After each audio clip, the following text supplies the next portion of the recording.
அஸ்ஸலாமு அலைக்கும் வரஹ்மத்துல்லாஹி வபரகாத்துஹு. அல்லாஹ்வுடைய மார்க்கத்திற்காக தியாகம் செய்த நபித்தோழர்களுடைய வரலாற்றில் சஅத் இப்னு முஆத் ரலியல்லாஹு அன்ஹு அவர்களுடைய வரலாறு எம்மை ஆச்சரியப்படுத்தும். 30 அல்லது 31வது வயதில் அல்லாஹ்வுடைய மார்க்கத்தை ஏற்றுக்கொண்ட அந்த தோழர் 36வது வயதில் மரணமாகி விடுகிறார். 5 அல்லது 6 வருடங்கள் தான் அல்லாஹ்வுடைய தூதர் ஸல்லல்லாஹு அலைஹி வஸல்லம் அவர்களோடு அவருடைய வாழ்க்கை. ஆனால் அந்த 6 வருடத்தில் அவர் செய்த தியாகம் அல்லாஹ்விடத்திலே சொர்க்கத்தை வாங்கி தந்தது, அல்லாஹ்வுடைய தூதருடைய அங்கீகாரத்தை வாங்கி தந்தது. இத்துணை ஆண்டுகள் நம்முடைய வாழ்நாளில் அல்லாஹ்வுடைய தீனில் இருக்கிறோம். இந்த தியாகத்தின் ஒரு அணுவையாவது நாம் தொட்டிருக்கிறோமா என்று யோசித்து பாருங்கள்.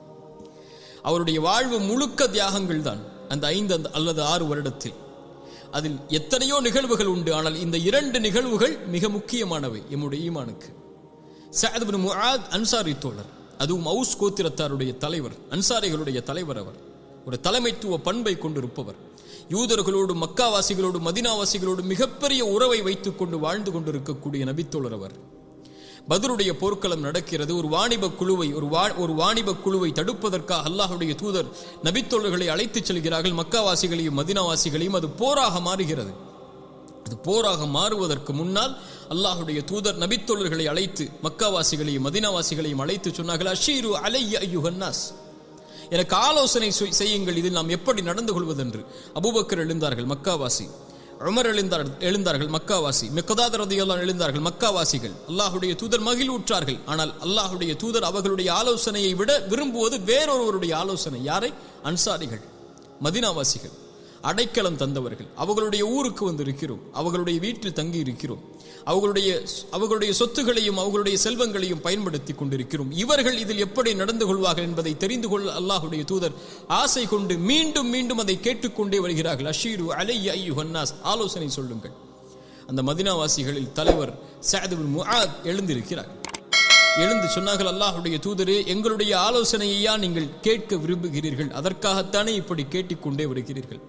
அல்லாஹ்வுடைய தூதர் சொன்னார்கள், ஆம் என்று ஒரு உரையை நிகழ்த்தினார்கள். அல்லாஹ்வுடைய தூதரே, நாங்கள் உங்களை ஈமான் கொண்டிருக்கிறோம், உங்களை உண்மைப்படுத்தியிருக்கிறோம், நீங்கள் கொண்டு வந்த அனைத்தையும் சத்தியம் என்று ஏற்றிருக்கிறோம், உங்களுக்கு நாங்கள் வாக்கு கொடுத்திருக்கிறோம், உங்களுடைய வார்த்தைகளுக்கு செவிதாழ்த்தி நாங்கள் கட்டுப்படுவோம் என்று.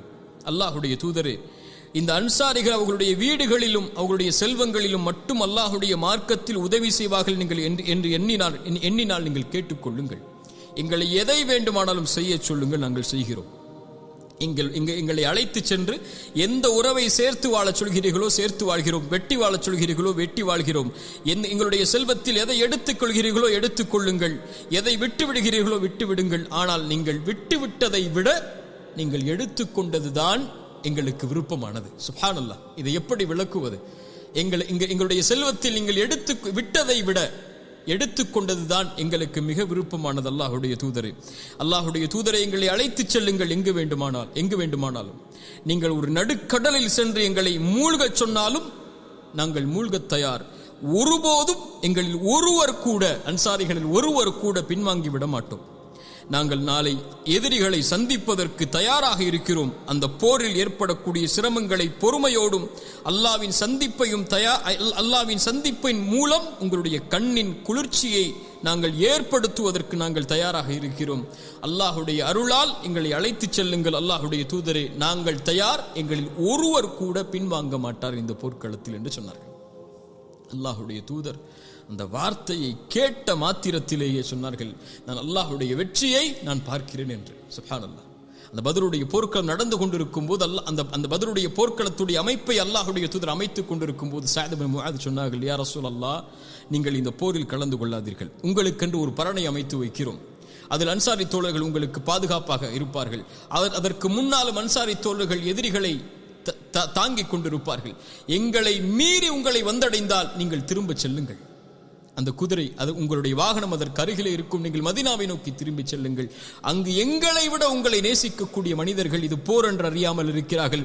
அவர்களை அழைத்து வந்து மறுபடியும் போர் செய்யுங்கள், அவர்கள் உங்களை பாதுகாப்பார்கள் என்று சொன்னார்கள் சஅத் இப்னு முஆத் ரலியல்லாஹு அன்ஹு. சுப்ஹானல்லாஹ். அவருடைய வார்த்தை உண்மை, அதை உண்மைப்படுத்தினார். அல்லாஹ்வுடைய தூதரோடு பத்ருடைய போர்க்களத்தில், அல்லாஹ்வுடைய தூதரோடு உஹதுடைய போர்க்களத்தில், அல்லாஹ்வுடைய தூதரோடு ஹந்தக்குடைய முக்கியமான போர்க்களங்களில் பங்கு கொள்கிறார். ஹந்தக், அஹ்ஸாபுடைய யுத்தம், அதுதான் அவருடைய கடைசி யுத்தம்.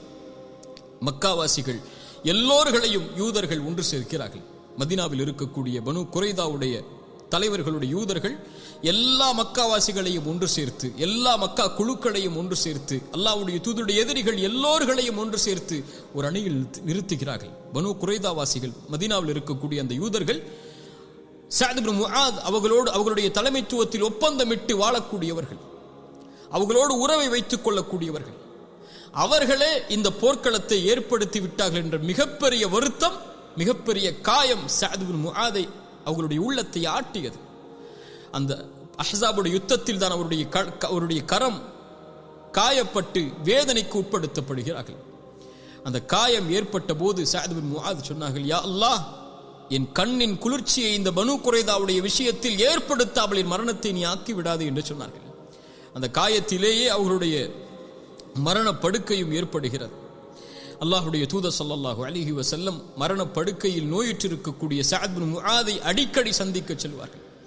அல்லாஹ்வுடைய தூதரை அவர்களோடு அபூபக்கர் செல்வார்கள், உமர் செல்வார்கள், அல்லாஹ்வுடைய தூதரும் செல்வார்கள். அபூபக்கரும் உமரும் சஅத் இப்னு முஆதுடைய அந்த காட்சியை பார்க்கும்போது அழுவார்கள்.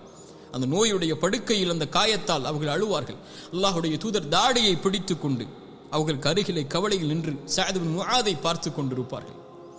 சஅத் இப்னு முஆத் ரலியல்லாஹு அன்ஹு அவர்கள் அந்த அஹ்ஸாபுடைய யுத்தத்தில் பனு குரைதாவுடைய துரோகத்தை எண்ணி எண்ணி வருந்திக் கொண்டிருந்தார்கள். அல்லாஹ்வுடைய தூதர் ஸல்லல்லாஹு அலைஹி வஸல்லம் அதற்கு பிறகு மதீனாவில் திரும்பி சென்ற அந்த போர் முடிந்ததற்கு பிறகு பனு குரைதாவை சுற்றி சிறையிடுகிறார்கள். அவர்களுடைய விஷயத்தில் என்ன தீர்ப்பு செய்வது என்று கேட்கிறார்கள். பனு குரைதாவாசிகள் சொன்னார்கள், அந்த யூதர்கள் சொன்னார்கள், சிறைப்பட்டவர்கள் சஅத் இப்னு முஆதை அழைத்து வாருங்கள், அவர்தான் அன்சாரிகளுடைய தலைவர், அவுஸ் கோத்திரத்தார், அவர் என்ன தீர்ப்பு செய்தாலும் நாங்கள் ஏற்றுக்கொள்வோம், அவர்களுடைய நினைப்பின்படி அவர் எங்களுக்கு தலைவராக இருந்தவர், எங்களை பாதுகாப்பார் என்று எண்ணிக்கொண்டு சஅத் இப்னு முஆதை அழைத்து வர சொல்கிறார்கள். சஅத் இப்னு முஆதை ஒரு வாகனத்தில் ஏற்றிக்கொண்டு சஹாபாக்கள் தூக்கி அவரை சுமந்து சென்று அந்த பனு குரைதாவுடைய தீர்ப்புக்காக அழைத்து செல்கிறார்கள். அழைத்து செல்லும் போது அல்லாஹ்வுடைய தூதர் சஅத் இப்னு முஆத் வருகையை பார்த்தவுடன் சொன்னார்கள், கூமு இலா சய்யிதிக்கும், உங்கள் தலைவருக்காக நீங்கள் எழுந்து சென்று அவரை வரவேற்று வாருங்கள், அவர் நோயுற்றிருக்கிறார். வரவேற்று வந்து அமர வைக்கப்படுகிறது. சஅத் இப்னு முஆதை பார்த்து அல்லாஹ்வுடைய தூதர் சொன்னார்கள், சஅத் இப்னு முஆதே, பனு குரைதாவாசிகள் உன் தீர்ப்பை ஏற்றுக்கொள்வதற்காக உண்மை அழைத்து வர சொன்னார்கள், நீ என்ன தீர்ப்பு செய்தாலும் அவர்கள் ஏற்றுக்கொள்வார்கள். பனு குரைதாவாசிகளை பார்த்து கேட்டார்கள், நீங்கள் ஏற்றுக்கொள்வீர்களா? ஆம், ஏற்றுக்கொள்வோம். முஸ்லிம்களை பார்த்து கேட்டார்கள், நீங்கள் ஏற்றுக்கொள்வீர்களா? ஏற்றுக்கொள்வோம். அல்லாஹ்வுடைய தூதர் ஸல்லல்லாஹு அலைஹி வஸல்லமுக்கு முன்னால் தலைதாங்கி நின்றார்கள். அல்லாஹ்வுடைய தூதரே, இவர்களுடைய தீர்ப்பு அல்லாஹ்வுடைய தூதருக்கு எதிராக, மார்க்கத்திற்கு எதிராக திரண்ட இந்த யூதர்களை திட்டம் தீட்டி சதி திட்டம் செய்து ஒப்பந்தத்தை முறித்த இந்த யூதர்கள் எல்லோர்களையும் நாம் கொலை செய்து விடுவோம் அல்லாஹ்வுடைய தூதரே, இதுதான் இதனுடைய தீர்ப்பாக அமையும் என்று சொன்னார்கள். அல்லாஹ்வுடைய தூதர் சொன்னார்கள், அல்லாஹ்வுடைய சட்டத்தோடு உம்முடைய சட்டம் இணைந்து விட்டது சஅத் இப்னு முஆதே என்று. அல்லாஹு அக்பர். அல்லாஹ்வுடைய சட்டத்தோடு உம்முடைய சட்டம் இணைந்து விட்டது சஅத் இப்னு முஆதே என்று சொன்னார்கள். அல்லாஹு அக்பர். எப்படிப்பட்ட நபித்தோழர் பாருங்கள். அவருடைய மரணப்படுக்கை அல்லாஹ்வை அழைக்கிறார்கள், யா அல்லாஹ், எனக்கு தெரியும் விருப்பமானது என்னுடைய உள்ளத்திற்கு அல்லாஹ்வுடைய தூதருக்கு துரோகம் செய்து, அல்லாஹ்வுடைய தூதரை விரட்டி, அல்லாஹ்வுடைய தூதருக்கு துன்பம் கொடுத்த இந்த குறைஷிகளுக்கு எதிராக போர் செய்வதுதான் என்னுடைய உள்ளத்தில் இருக்கக்கூடிய விருப்பம் என்று உனக்கு தெரியும். யா அல்லாஹ், இந்த போர் இனிமேல் நடக்கும் என்றால் என்னை உயிரோடு வை. அல்லாஹ்வுடைய தூதரை பாதுகாப்பதற்காக. இந்த போர் முடிந்து விட்டதென்றால், இனிமேல் இதற்கு பிறகு பிரச்சனை இல்லை என்றால், யா அல்லாஹ், என்னுடைய காயத்திலேயே எனக்கு மரணத்தை ஏற்படுத்தி ஷஹீதாகக்கூடிய அந்தஸ்தை கொடுத்து விடு. போரில் ஏற்பட்ட காயத்தின் மூலமாக மரணமாகிறார் அவர் ஷஹீத், அதனால் அந்த ஷஹீதுடைய அந்தஸ்தை எனக்கு கொடுத்து விடு என்று துஆ செய்தார்கள். அல்லாஹ் அந்த துஆவை அங்கீகரித்தான். துஆ நடந்த சில நாட்களிலே அவருடைய இரத்தம் அவருடைய காயத்தில் இருந்து வடிந்து பள்ளி முழுக்க வரும்போது அல்லாஹ்வுடைய தூதருக்கு அந்த செய்தி அறிவிப்பு வந்தவுடன் விரைந்து வந்து சஅத் இப்னு முஆதுடைய மரணத்துடைய அந்த காட்சிகளை பார்க்க வந்து கட்டி அணைத்தார்கள் சஅத் இப்னு முஆதை. அவருடைய முகத்தில் இருந்த இரத்தம், காயத்தில் இருந்த இரத்தம் அல்லாஹ்வுடைய தூதருடைய தாடிகளை நனைத்து விடுகிறது. அல்லாஹ்வுடைய தூதர் ஸல்லல்லாஹு அலைஹி வஸல்லம் சொன்னார்கள், அல்லாஹ் உமக்கு கொடுத்த வாக்குறுதியை நிறைவேற்றுவான் சஅதே, நீ அல்லாஹ்விற்கு கொடுத்த வாக்குறுதியை நிறைவேற்றி விட்டாய். அல்லாஹ் ரப்புல் ஆலமீன் உனக்கு நற்கூறிகளை வழங்கட்டும். தலைமைத்துவ பண்பில் இருந்த இந்த சமூகத்திற்கு நீ செய்த உதவிக்காக இந்த அல்லாஹ்வுடைய தூதர் ஸல்லல்லாஹு அலைஹி வஸல்லம் சஅத் இப்னு முஆதுடைய அந்த தியாகத்தை அங்கீகரித்தார்கள்.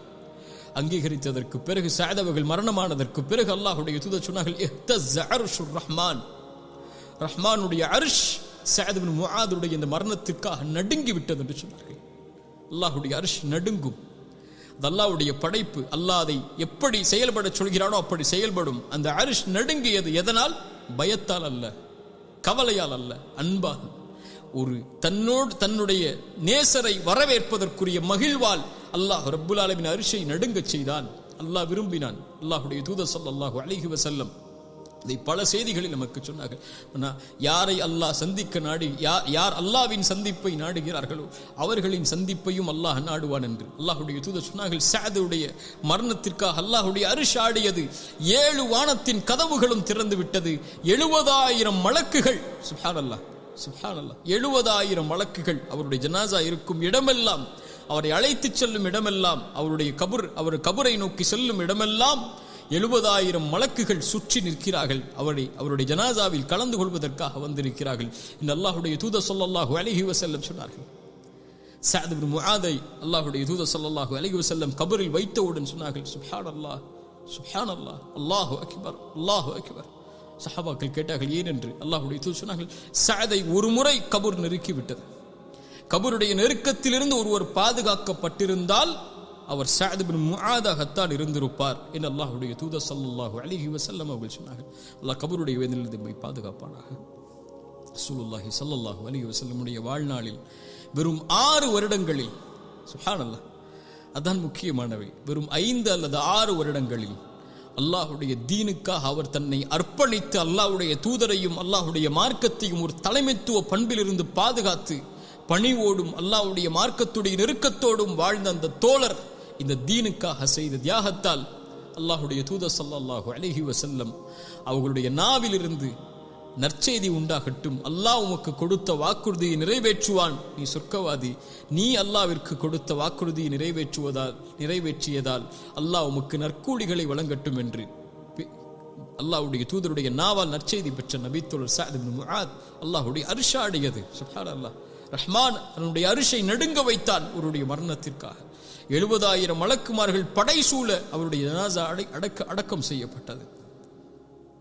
அல்லாஹ்வுடைய மார்க்கத்திற்காக அவர்கள் உண்மையோடு நடந்து கொண்டார்கள். அல்லாஹ் அதைத்தான் சொல்கிறான், மினல் முஃமினீன ரிஜாலுன் ஸதகு மா ஆஹதுல்லாஹ் அலைஹி, அல்லாஹ்விற்கு கொடுத்த வாக்குறுதியை நிறைவேற்றியவர்கள். அல்லாஹ்வுடைய தூதரை அழைத்து செல்லுங்கள், எங்கு வேண்டுமானாலும் நாங்கள் உங்களுக்காக மரணிக்க தயார், உங்களுக்காக நாங்கள் எதையும் யாரையும் இழக்க தயார். மனு குறைதாவை இழந்தார்கள், தீர்ப்பு கொடுத்தார்கள்.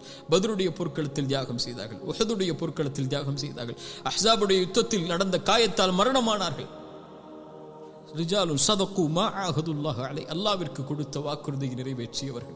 மின்ஹும் மய்யந்ததிர், இன்னும் சிலர் அதற்காக காத்துக் கொண்டிருக்கிறார்கள் என்ற குர்ஆனுடைய வசனத்திற்கு ஏற்ற நபித்தோழர்கள் இவர்கள்.